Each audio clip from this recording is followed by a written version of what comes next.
पण सरकार बनता बनता मी एवढंच सांगेन की आता जेवढे मशिदीचे वर भोंगे आहेत त्यांनी आतापासूनच काढायला सुरुवात करावी. भोंग्यांचे आता 5-5दा हे नखरे आम्ही सहन करणार नाही.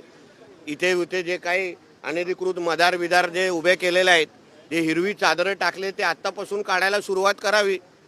स्वतःहूनच काढले तर बरे आहे, नाहीतर उद्या आम्हा लोकांना बुलडोजर चालवायला लागले तर मग उद्या उगाच शुक्रवारी पण डुंगणवरती करता येणार नाही. म्हणून जे काय वेळेत काढण्याचं सुरू करावी. 5-5 भोंगे आता आम्ही जसं सांगितलं होतं 23पर्यंत तुमची टाईम लिमिट आहे. 23च्या नंतर आम्ही काय 5-10 भोंगे महाराष्ट्रात वाजायला जास्त देणार नाही. म्हणून जेवढा डोक्यात आहे तेव्हा अगोदर जेव्हा वेळ आहे तेव्हापासूनच मुल्ला मौलवीनी जी काही नाटके हे जे काय फतव्यांची नाटकं करायला सुरू केलेली. आमच्या महाराष्ट्रात फतवा चालला नाही, भगवाच चालला. म्हणजे जे काही ते नेमानी विमानी नावाचे जे काही मूल्य आहेत, मौलवी आहेत, ज्यांनी खूप फडफड केली. हे काही उलमा जे काही बोर्ड आहेत त्यांनी आत्ताच आपल्या शटर बंद करून टाळा लावून इथून पळून जावं.